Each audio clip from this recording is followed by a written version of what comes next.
ನನಗೇನು ಅಲ್ಲಿ ದೂರ ಆಗುತ್ತೆ, ನಾನು ಕೋಲಾರ ಜಿಲ್ಲೆಯವನು, ಕೋಲಾರದಲ್ಲಿ ಅಲ್ಲಿಂದ ನಾನು ಇಲ್ಲಿ ಬಂದು ಏನ್ ಮಾಡೋಕ್ಕಾಗುತ್ತೆ ಅಂತಕ್ಕಂಥ ಯೋಚನೆಯಲ್ಲಿದ್ದೆ. ಫಸ್ಟ್ ಬಂದ್ರು, ನಮ್ಮ ಚುನಾವಣಾ ಉಸ್ತುವಾರಿ ಆಗಿದ್ರಣ್ಣ, ನನ್ನ ನಂಬರ್ ತಗೊಳ್ಳಿ ಅಂತೇಳಿ ಅವರು ನಂಬರ್ ಕೊಟ್ಟರು, ಅವ್ರ ನಂಬರ್ ನಾನು ತಗೊಂಡೆ. ಆಮೇಲೆ ಫಸ್ಟ್ ಬಂದಾಗ ಅವರೇ ಅಭ್ಯರ್ಥಿ ಆಗ್ತಾರಂತ ಬಹಳ ನಿರೀಕ್ಷೆಯಲ್ಲಿದ್ದೆ ನನಗೆ. ಅವ್ರು ಇನ್ನಿಷ್ಟು ಮುಂದಾಳತ್ವ ವಹಿಸ್ಕೊಂಡಿದ್ದಾರೆ, ಅವರೇ ಆಗ್ತಾರಂತ. ಅವರಲ್ಲೊಂದು ತ್ಯಾಗ ಮನೋಭಾವ ಇದೆ. ನಾನ್ ಮುಖ್ಯ ಅಲ್ಲ ಅಣ್ಣ, ಯಾರೇ ಮುಂದೆ ಬರ್ಲಿ, ಯಾರೇ ಕೆಲಸ ಮಾಡ್ತೀವಿ ಬರ್ಲಿ, ಅವ್ರಿಗೆ ನಾವು ಬಿಟ್ಕೊಡಕ್ ಕಡಿದೀನಿ, ನಾನೇನ್ ಆಗ್ಬೇಕಂತ ಆಸೆ ಇಲ್ಲ. ಭಾರತೀಯ ಜನತಾ ಪಕ್ಷವನ್ನ ಕಟ್ಟಬೇಕು. ಈ ನೆಲದಲ್ಲಿ ನಿಜವಾದ ಭಾರತೀಯ ಜನತಾ ಪಕ್ಷವನ್ನ ಕಟ್ಟುವ ಮುಖಾಂತರವಾಗಿ ನರೇಂದ್ರ ಮೋದಿ ಮತ್ತು ಯಡಿಯೂರಪ್ಪನವರ ಕೈ ಬಲಪಡಿಸಬೇಕು. ಅಷ್ಟು ಬಿಟ್ಟರೆ ನನಗೆ ನಾನು ಅಭ್ಯರ್ಥಿ ಆಗ್ಬೇಕು, MLA ಆಗ್ಬೇಕು ಅನ್ನೋ ಆಸೆ ನನಗಿಲ್ಲ. ಆ ಒಂದು ದೊಡ್ಡ ಮಾತನ್ನ ಅವರ ಹೃದಯದಿಂದ ಬಂದಂತ ಮಾತು ನನಗೆಲ್ಲೋ ಒಂದ್ ಕಡೆ ಹಾರ್ಟ್ ಟಚ್ ಆಯ್ತು. ನನ್ನ ಹೃದಯಕ್ಕೆ ಅದು ಬಡುತ್ತದು. ಆ ವಿಷಯದಲ್ಲಿ ಬಹಳ ಸಂತೋಷ ಆಯ್ತು. ಅವ್ರ ಜೊತೆ ಇದ್ದಂತ ಮುಖಂಡರು ಕೇಳ್ತಾ ಇದ್ದೆ, ಇಲ್ಲ ಶ್ರೀಧರಣ್ಣನೇ ನಿಲ್ಸೋಣ ಅಂತ ನಾನು ಸುಮ್ಮನೆ ಕೇಳ್ತಾ ಇದ್ದೆ. ಅವರೆಲ್ಲ ಹೇಳೋರು, ಇಲ್ಲ ಅವ್ರು ಬಹಳ ಹೃದಯಮೇಗಳವರು, ಅವ್ರು ಏನ್ ಆಲೋಚನೆ ಮಾಡ್ತಾರೆ ಸರಿ ಇರ್ತದೆ ಅಂತಕ್ಕಂಥ ಮಾತನ್ನ. ನಂಜುಂಡೇಗೌಡರು ನಮ್ಮ ಜೊತೆಗೆ ಬಂದ್ಮೇಲೆ ಅವ್ರು ಫಸ್ಟ್ ಅಲ್ಲಿ ಪಾರ್ಟಿ ಆಫೀಸ್ ಬಂದಾಗ ನನಗೆ ವಿಷಯ ಗೊತ್ತಾಯ್ತಷ್ಟು ಫಸ್ಟ್ ಇಲ್ಲಿ ಸಭೆ ನಡೆದಾಗ ನನಗೆ ಭಾರತ ದೇಶದಲ್ಲಿ ದಕ್ಷಿಣ ಭಾರತದ ಉಸ್ತುವಾರಿ ಕೊಟ್ಟಿದ್ದಾರೆ. ನಾನು ಭಾರತೀಯ ಜನತಾ ಪಕ್ಷದ SC ಮೋರ್ಚಾ ರಾಷ್ಟ್ರೀಯ ಪ್ರಧಾನ ಕಾರ್ಯದರ್ಶಿ. ರಾಷ್ಟ್ರೀಯ ಪ್ರಧಾನ ಕಾರ್ಯದರ್ಶಿ ಆದ್ಮೇಲೆ ನಾನು ಸುಮ್ಮನೆ ಕೂತಿಲ್ಲ, ಅತಿ ಹೆಚ್ಚು ಪ್ರವಾಸ ಮಾಡ್ತಾ ಇರ್ತಕ್ಕಂಥ ಕನ್ಯಾಕುಮಾರಿಯಿಂದ ಕಾಶ್ಮೀರ ತನಕ ಪ್ರವಾಸ ಮಾಡೋದು ಪ್ರಾರಂಭ ಮಾಡಿದ್ದೇನೆ. ಇವತ್ತು ದಕ್ಷಿಣ ಭಾರತ, ಕೇರಳ, ಪಾಂಡಿಚೇರಿ, ತಮಿಳುನಾಡು, ತೆಲಂಗಾಣ, ಆಂಧ್ರ ಪ್ರದೇಶ, ಕರ್ನಾಟಕ, ಗೋವಾ, ಒಡಿಶಾ, ಮಹಾರಾಷ್ಟ್ರ, ಇಷ್ಟು ರಾಜ್ಯಗಳನ್ನ ನಾನು ಪ್ರವಾಸ ಮಾಡೋ ಹೊಣೆಗಾರಿಕೆ ಕೊಟ್ಟಿದ್ದಾರೆ. ಪಕ್ಷ ಸಂಘಟನೆ ಮಾಡ್ಬೇಕು ಅನ್ನೋ ಜವಾಬ್ದಾರಿ ಕೊಟ್ಟಿದ್ದಾರೆ. ಒಂದು ರಾಜ್ಯಕ್ಕೆ ನಾನು ಸೀಮಿತ ಆಗಿರಕ್ಕಾಗಲ್ಲ. ಹಾಗಾಗಿ ನಾನು ಎಲ್ಲಾ ಕಡೆ ಪ್ರವಾಸ ಮಾಡ್ತಾನೆ ಇರ್ತೀನಿ. ಇತ್ತೀಚೆಗೆ ನಡೆದಂತ ಗುಜರಾತಿನ ಚುನಾವಣಾ ಪ್ರಚಾರಕ್ಕೆ ನಾನು ಕಳಿಸಿದಾಗ ಅಲ್ಲಿರತಕ್ಕಂಥ ಅಮಿತ್ ಶಾ ಅವರು, ಈ ಫೇಸ್ಬುಕ್ ಇದ್ರೆ ಬಹಳ ಜನಕ್ಕೆ ಗೊತ್ತಿರ್ತದೆ, ಫೇಸ್ಬುಕ್ ವಾಟ್ಸ್ಆಪ್ಗಳಲ್ಲಿ ಅಮಿತ್ ಶಾ ಜೊತೆಲಿ ನಮ್ಮ ಚರ್ಚೆ ಆಗಿದೆ. ಅಮಿತ್ ಶಾ ನಮ್ಮ ಜೊತೆಲಿ ಪಾದಯಾತ್ರೆ ಮಾಡಿದ್ದಾರೆ. ಆಮೇಲೆ ನರೇಂದ್ರ ಮೋದಿ ಅವ್ರಿಗೂ ಸುದ್ದಿ ಹೋಗಿದೆ. ಇವತ್ತು ಕರ್ನಾಟಕದಿಂದ ಬಂದಂತ ಒಬ್ಬ ಹುಡುಗ ಇವತ್ತು ಗುಜರಾತ್ ನಲ್ಲಿ ಚುನಾವಣಾ ಪ್ರಚಾರದಲ್ಲಿ ಯಾವ ರೀತಿ ತೋರಿಸ್ತಾ ಇದ್ರು, ರಾತ್ರಿ 11 ಗಂಟೆವರೆಗೂ ನಾನು ಸಭೆ ಮಾಡ್ತಾ ಇದ್ದೆ. ಈ ತರ ವೇದಿಕೆ ಮೈಕ್ ಇಟ್ಕೊಂಡಲ್ಲ, ಕೆಳಗಡೆ ಕೂತ್ಕೊಂಡು ಅವ್ರು ಕೊಟ್ಟಂತ ಊಟ ತಿನ್ಕೊಂಡು, ಆ ಊಟ ನಾವು ತಿನ್ನಕ್ಕೆ ಆಗಲ್ಲ ಅಂತ ಊಟ, ಅದು ನಮ್ಗೆ ಎಂದೂ ಅಭ್ಯಾಸಗಳಿಲ್ಲ ಅಂತ ಊಟಗಳು.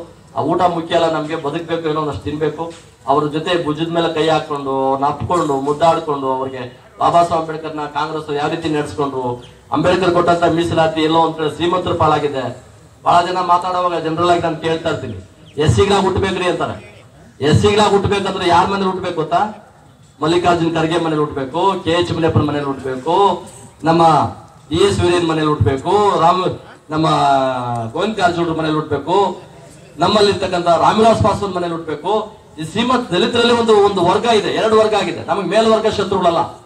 ನಮ್ಮ ಶತ್ರುಗಳು ಯಾರಾದ್ರೂ ಇದ್ರೆ ದಲಿತರಲ್ಲಿ ಬಲಿತ ದಲಿತರು ಅಂತ ಯಾರು IAS, IPS, IRS, IFS, ಡಾಕ್ಟರ್ಗಳು, ಇಂಜಿನಿಯರ್ಗಳು, ಇವತ್ತು ಇನ್ಕಮ್ ಟ್ಯಾಕ್ಸ್ ಕಟ್ತಕ್ಕಂಥ ಶೆಡ್ಯೂಲ್ ಕಾಸ್ಟಲ್ಲಿ ಮೇಲೆ ಬಂದಿರತಕ್ಕಂಥವ್ರು ಎಷ್ಟು ಜನ ಇದ್ದಾರೋ ಅವರೇ ನಮ್ಮ ಶತ್ರುಗಳು. ಮೇಲ್ವರ್ಗದವ್ರು ನಮ್ನ ಅಪ್ಕೊಂಡು ಮುದ್ದಾಡ್ತಾರೆ. ಆದ್ರೆ ನಮ್ಮ ಶತ್ರುಗಳು ಯಾರಪ್ಪ ಅಂದ್ರೆ ನಮ್ಮ ಜಾತಿಯಿಂದ ಹುಟ್ಟಿದಂತ ಮೀಸಲಾತಿಯನ್ನ ಪಡ್ಕೊಂಡು ಸರ್ಕಾರಿ ಸೌಲಭ್ಯಗಳನ್ನ ನಿರಂತರವಾಗಿ ವಂಚಿಸ್ತಾ ಇರ್ತಕ್ಕಂಥ ಈ ಸಮಾಜನೇ. ಒಂದು ಸಣ್ಣ ಉದಾಹರಣೆ ಹೇಳ್ಬಿಟ್ಟು ನಾನು ಮಾತು ನಿಲ್ಲಿಸ್ಬಿಡ್ತೇನೆ. ನೀವು ಬಹಳ ಜನ ಗೊತ್ತಿದೆ, ದಲಿತ ಕವಿ ಸಿದ್ಲಿಂಗಯ್ಯ ಅಂತ. ದಲಿತ ಕವಿ ಸಿದ್ಲಿಂಗಯ್ಯ ಹಾಡುಗಳು ಆಡ್ತಾನೆ, ಬಹಳ ಬೊಂಬಾಟ ಆಡ್ತಾನೆ, ಬಹಳ ಲೇಖನ ಬರೀತಾರೆ. ವೇದಿಕೆ ಮೇಲೆ ಮೈಕ್ ಸಿಕ್ಬಿಟ್ರೆ ಸಾಕು, ಹೇಳ್ತಾರೆ ಅವರು, ನೋಡ್ರಿ ಹಿಂದೂಗಳ ಧರ್ಮದಲ್ಲಿ ದಶಾವತಾರಗಳಲ್ಲಿ ಒಂದು ಅವತಾರ ಆಗಿರ್ತಕ್ಕಂಥ ವರಹ ಅವತಾರ, ವಿಷ್ಣುವಿನ ವರಹ ಅವತಾರ ಆಯ್ತಿದ್ರು ದಶಾವತಾರಗಳಲ್ಲಿ. ವರಹ ಅಂದ್ರೆ ಏನು? ಹಂದಿ ಏನ್ ತಿನ್ನುತ್ತೆ, ಅದನ್ನ ಮನೇಲಿ ಇಟ್ಕೊಂಡು ಪೂಜೆ ಮಾಡ್ತಾರೆ ದೇವರು ಅಂತ. ನಮ್ಮನ್ನ ಮನೆಯೊಳಗೆ ಬಿಟ್ಕೊಳ್ಳಲ್ಲ ಅಂತ ಹೇಳ್ತಾರೆ. ಇಲ್ಲಿ ಚಪ್ಪಲಿ ಹೊಡ್ಬಿಡ್ತಾರೆ ನಮ್ಮರೆಲ್ಲ. ನಮ್ಗೆ ಅದರ ಸಾರಾಂಶ ಸತ್ಯ ಗೊತ್ತಾಗಿದ್ದು ಯಾವಾಗಂದ್ರೆ, ಅವರು ಅಂತರ್ಜಾತಿ ವಿವಾಹ ಆದ್ರು. ತನ್ನ ಜನ್ಮ ಕೊಟ್ಟ ತಾಯಿನ, ಜನ್ಮ ಕೊಟ್ಟ ತಂದೆನ, ಒಳ ಹುಟ್ಟಿದ ಅಣ್ಣ ತಮ್ಮದನ್ನ ಮನೆ ಒಳಗಡೆ ಬಿಟ್ಟಿಲ್ಲ. ಇವತ್ತಿಗೂ ನೀವು ಯಾರಾದ್ರೂ ಕೇಳ್ಕೊಳ್ಳಿ, ನಾನು ಇದನ್ನ ಓಪನ್ ಆಗಿ ಗಂಧಾಕೋಶದಲ್ಲಿ ಲೈವ್ಗಳಲ್ಲಿ ಮಾತಾಡಿದ್ದೀನಿ, TV ಚಾನಲ್ ಅಲ್ಲಿ. ನನಗೇನ್ ಭಯ ಇಲ್ಲ.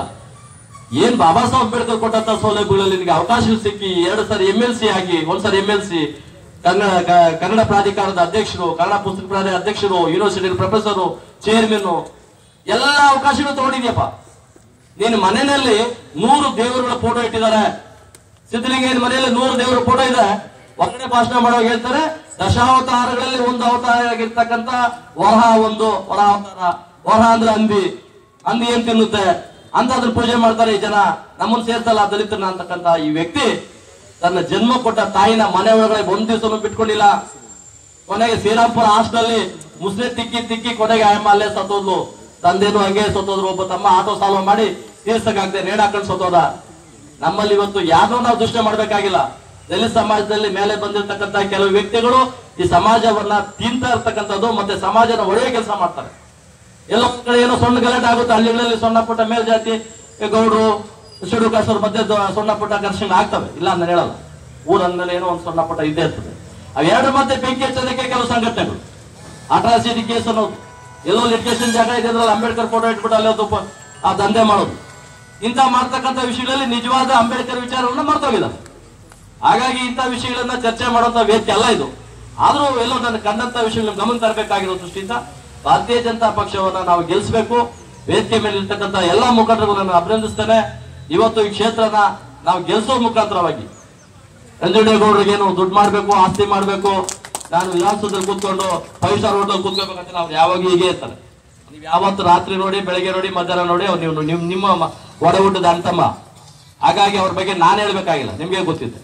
ಎಲ್ಲೋ ಒಂದ್ ಕಡೆ ಪಕ್ಷ ಇನ್ನೊಂದು ಅವ್ರು ಇಂಡಿಪೆಂಡೆಂಟ್ ಆಗಿ ಸ್ವತಂತ್ರವಾಗಿ ಅವ್ರದೇ ಆದ ಶಕ್ತಿಯನ್ನ ಪ್ರದರ್ಶನ ಮಾಡ್ಕೊಂಡ್ ಬಂದವರು ಇವತ್ತು ಭಾರತೀಯ ಜನತಾ ಪಕ್ಷಕ್ಕೆ ಬಂದಿದೆ. ಭಾರತೀಯ ಜನತಾ ಪಕ್ಷ ಅವ್ರಿಗೆ ಶಕ್ತಿತ್ವ ಕೊಡುತ್ತೆ. ಅವ್ರ ಶಕ್ತಿ ನಮ್ಮ ಭಾರತೀಯ ಜನತಾ ಪಕ್ಷಕ್ಕೆ ಬರಲಿ. ಈ ಕ್ಷೇತ್ರದಲ್ಲಿ ಅಮಾಯಕ ಜನ ಇವತ್ತು ಪಕ್ಷ ಹಿರಿಯರು ಇಲ್ಲಿ ಕರೆದ್ರು ಆಗ್ಲ ನಡೆಯೋದಕ್ಕೂ ಆಗದ ಸ್ಥಿತಿಯಲ್ಲಿ ಬರ್ತಾ ಇದ್ರು.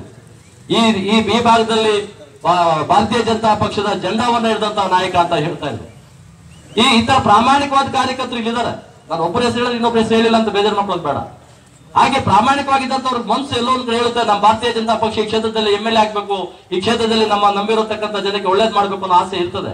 ಅಂತ ಸಂದರ್ಭದಲ್ಲಿ ಅಂತ ಕಾರ್ಯಕರ್ತರಿಗೆ ಶಕ್ತಿ ತುಂಬುವಂತ ಕೆಲಸ ಭಾರತೀಯ ಜನತಾ ಪಕ್ಷದ ಅಭ್ಯರ್ಥಿ ಗೆದ್ದು ಬರ್ಲಿ ಅಂತ ನಾನು ಆಶಿಸ್ತಾ, ನನಗೆ ಮತ್ತೊಂದು ಚಿಂತಾಮಣಿಯಲ್ಲಿ ಒಂದು ಕಾರ್ಯಕ್ರಮ ಇದೆ 4 ಗಂಟೆಗೆ. ಹಾಗಾಗಿ ನಾನು ಬರೋ ಸ್ಥಿತಿಲಿಲ್ಲ. ರಾತ್ರಿ ನಾನು ಬಂದಿದ್ದೆ ಮನೆಗೆ 3 ಗಂಟೆಗೆ. ಬೆಳಗ್ಗೆ 5:30 ಮತ್ತೆ ಮಾಮೂಲಿ ಎಚ್ಚರಿಕೆ ಆಗ್ತದೆ ನಮ್ಗೆ. 5:30 ಮೇಲೆ 5 ಗಂಟೆ ಮೇಲೆ ಎಚ್ಚರಿಕೆ ನಿದ್ದೆ ಮಾಡಲ್ಲ ನಾವು. ನಮ್ಗೊಂದು ರೀತಿ ಏನೋ ಆಗ್ಬಿಟ್ಟಿದೆ, ಏನು ಮಾಡಕ್ಕಾಗಲ್ಲ. ಹಾಗಾಗಿ ನಾನು ಇಲ್ಲಿ ಬಂದು ಈ ಸಭೆನ ಮುಗಿಸ್ಕೊಳ್ತೀನಿ ಅಣ್ಣ, ನನಗೆ ಸ್ವಲ್ಪ ಹೋಗೋದಕ್ಕೆ ಅವಕಾಶ ಕೊಡಿ ಅಂತ ಕೇಳಿದೆ. ನಂಜುಂಡೇಗೌಡರು ನೆನ್ನೆ ಫೋನ್ ಮಾಡಿದ್ರು, ನಾನು ಯಾವುದೋ ಚುನಾವಣಾ ಭಾಷಣದಲ್ಲಿದ್ದೆ ವೇದಿಕೆ ಮೇಲೆ ಅಲ್ಲಿ ಜನರ ಮಧ್ಯೆ. ಹಂಗಾಗಿ ಅಣ್ಣ ನನ್ಗೆ ಕೇಳಿಸ್ತಾ ಇಲ್ಲ, ನಾನು ಬರ್ತೀನಿ ನಾಳೆ ಕಾರ್ಯಕ್ರಮಕ್ಕೆ ಅಂತ ಹೇಳಿದ್ದೆ. ಹಾಗಾಗಿ ನಿಮ್ಮೆಲ್ಲ ನಾನು ಕ್ಷಮೆಯನ್ನು ಯಾಚಿಸಿ, ದಾರಿ ಮಧ್ಯೆ ಬೇರೆ ರಾಜಕಾರಣಿಗಳ ತರ ಎದ್ದೋಗ್ಬೇಕು ಅಥವಾ ಸ್ಕೋಪ್ ಕೊಡ್ಬೇಕು, ಏನೋ ದೊಡ್ಡದಾಗಿ ನನ್ಗೆ ಅಲ್ಲಿ ಬಿಜಿ ಇದೀನಿ ಇಲ್ಲಿ ಬಿಜಿ ಆತರ ಹೇಳುವಂತ ಸ್ವಭಾವ ನಂದಲ್ಲ. ನಾನು ರಾಜಕೀಯಕ್ಕೆ ನಿಜವಾಗ್ಲೂ ಅನ್ಫಿಟ್. ನಮ್ಗಿರೋದನ್ನ ಇದ್ದಂಗೆ ಹೇಳ್ತಾ ಇದ್ರೆ ಯಾರು ರಾಜಕೀಯದಲ್ಲಿ ಮೇಲೆ ಬರಕ್ ಬಿಡಲ್ಲ. ಎಲ್ಲೋ ಒಂದ್ ಕಡೆ ನಮ್ಮ ಮೇಲೆ ಕೈ ಆಡಿಸ್ತಾನೆ ಇರ್ತಾರೆ ಏನಾದ್ರು ಮಾಡಿ. ಕೆಲವರೆಲ್ಲ ಇತ್ತೀಚೆಗೆ ಹೋಗಿದ್ರು, ರಾಷ್ಟ್ರೀಯ ಪ್ರಧಾನ ಕಾರ್ಯದರ್ಶಿ ಆದ ತಕ್ಷಣ ಕೆಲವರು ಹೋಗಿದ್ರು ನಮ್ಮಲ್ಲೇ ಬಲಿತ ದಲಿತರು, ಚೀನಾರಾಮನ ಚೇಂಜ್ ಮಾಡ್ಬಿಡಿ, ಅವ್ರನ್ನ ಇಟ್ಬೇಡಿ ಅಲ್ಲಿ ಅಂತ. ಈ ನನ್ನ ಕೆಲಸ ಮಾಡೋದು ಇನ್ಯಾರಾದ್ರೂ ಅವಕಾಶ ಕೊಟ್ಟಿದ್ರೆ ಕೊಡಿ ಅಂತ ನಾನು ಹೇಳಿದೆ ಕೆಲವರಿಗೆ. ಹಾಗಾಗಿ ಏನೇ ಆಗಿರ್ಲಿ, ಒಬ್ಬ ಮನುಷ್ಯನಿಗೆ ಮೇಲೆ ಬರಬೇಕಾದ್ರೆ 108 ವಿಘ್ನಗಳಿರ್ತವೆ. ಒಂದು ಕಲ್ಲು ಮತ್ತೆ ಇನ್ನೊಂದು ಒಂದೇ ಬಂಡೆಯಲ್ಲಿ 2 ಕಲ್ಲು ಇರ್ತವೆ.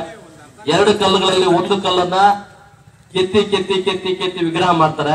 ಆ ಕೆತ್ತೋವಾಗ ಇನ್ನೊಂದು ಕಲ್ಲು ನಗ್ತಾ ಇರ್ತದೆ ನೋಡಿ, ಆ ಕಲ್ಲಿಗೆ ಏಟ್ ಬೀಳ್ತಾ ಇದೆ ಏಟ್ ಬೀಳ್ತಾ ಇದೆ ಏಟ್ ಬೀಳ್ತಾ ಇದೆ ಅಂತ.